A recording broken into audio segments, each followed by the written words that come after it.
book is called Hatchet by Gary Paulson. And Gary Paulson lived in Minnesota for a long time, but this story takes place in northern Canada in the wilderness.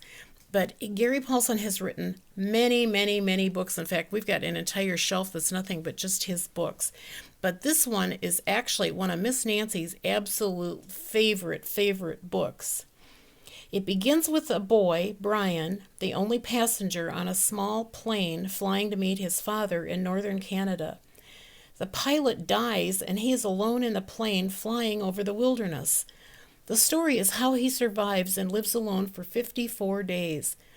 In fact, just writing this review wants me to go home and read it all over again. It's one of those books that captured me. And once I started reading it, I couldn't stop. Don't you just love it when that happens? Let's take a peek at this passage.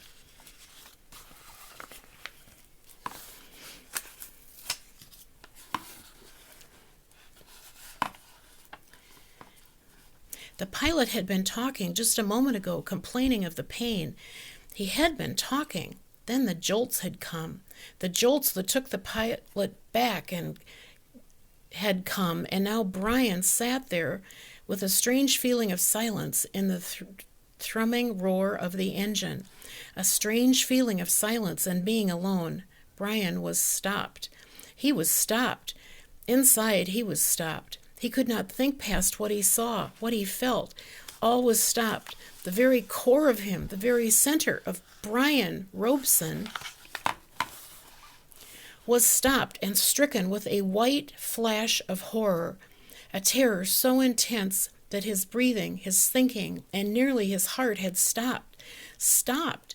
Seconds passed, seconds that became all of his life, and he began to know what he was seeing again, began to understand what he saw, and that was worse, so much worse that he wanted to make his mind freeze again. He was sitting in a bush plane roaring 7,000 feet above the northern wilderness with a pilot who had suffered a massive heart attack and who was either dead or something close to a coma. He was alone in the roaring plane with no pilot. He was alone. Alone. Now you see why I love this book. So that's Hatchet by Gary Paulson.